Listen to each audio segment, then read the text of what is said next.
تا همین چند وقت پیش برای تبدیل کردن این اسکیس دستی به یک رندر سه‌بعدی واقع گرایانه شاید ساعت‌ها زمان نیاز داشتیم برای سه‌بعدی کردنش توی نرم افزارهای سه‌بعدی. اما امروز به کمک هوش مصنوعی توی کمتر از چند دقیقه فقط با یک پرامپت میتونیم این کار رو به راحتی انجام بدیم. پس اگر طراح یا دانشجوی معماری هستی که برای تبدیل کردن اسکیس دستی به یک رندر سه‌بعدی داری هنوز ساعت‌ها زمان میذاری، این ویدیو میتونه ساعت‌ها از زمانت رو سیو کنه.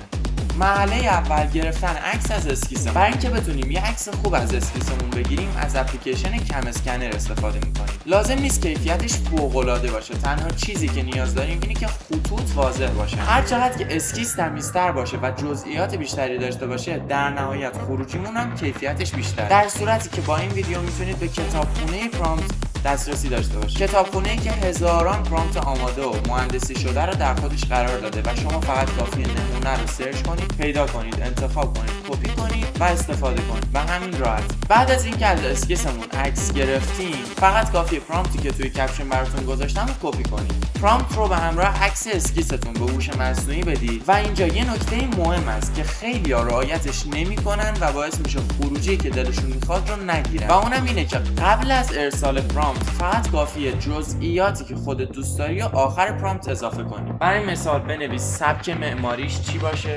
متریال نماش چی باشه، نور روز باشه یا غروب، زاویه دوربین چطور باشه و بقیه جزئیات طراحیتون رو توی این پرامپت بنویسید و بعد به هوش مصنوعی بدید. نوع پوشش گیاهی و اقلیم اون منطقه چجوری باشه.